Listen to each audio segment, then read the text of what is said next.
giving you a tool today, not a framework to think about someday. An actual tool you can run in your next leadership team meeting. 4 questions, block 90 minutes for them. What services will be more valuable than any AI readiness assessment you have ever purchased?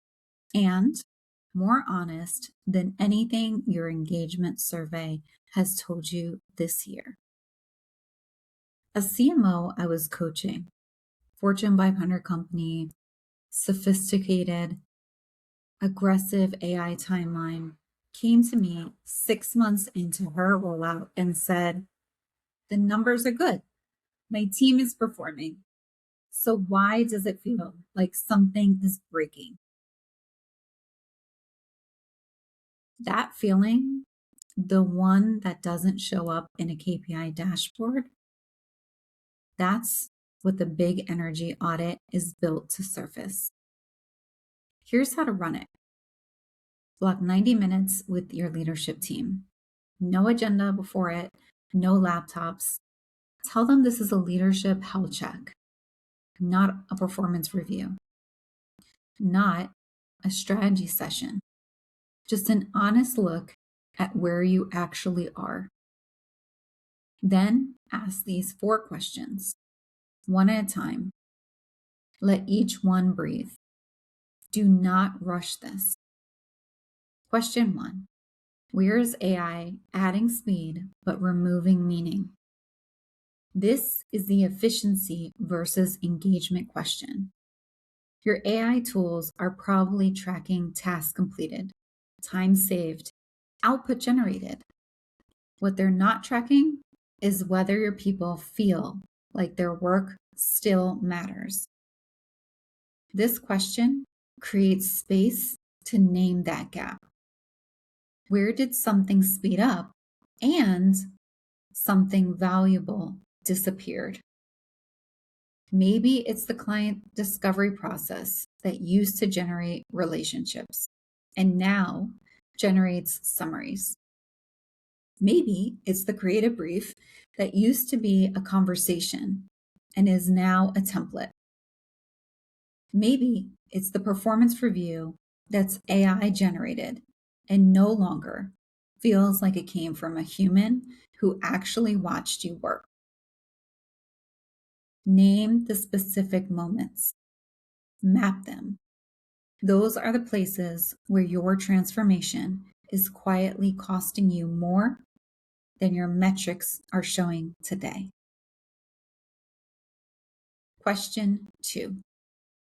What's the one thing your team is afraid to say out loud today? This is the most important question of all the 4 that I'm surfacing today. Here's what I know about organizational silence. The thing nobody is saying in your meeting is almost always being said everywhere else, in the parking lot, in the Slack channels, in the coffee room. That happens, the conversation right after the all-hand meeting ends. When you ask this question and make it safe to answer honestly, 2 things happen. You surface the real problem before it shows up in your exit data. And you signal to your team that you can handle the truth. That is the most powerful trust signal a leader can send. Question 3. Which designs have you delegated to AI or process that still need a human? Not every decision that is designed can be automated, should be. Some decisions carry cultural weight an algorithm cannot hold. The hiring decision that signals what kind of team you're building. The client relationship call that communicates what you value. The restructuring decision that tells your team whether people or process come first. When you lose the human in those moments, you get compliance. And compliance looks like adoption until the day it doesn't. Question 4.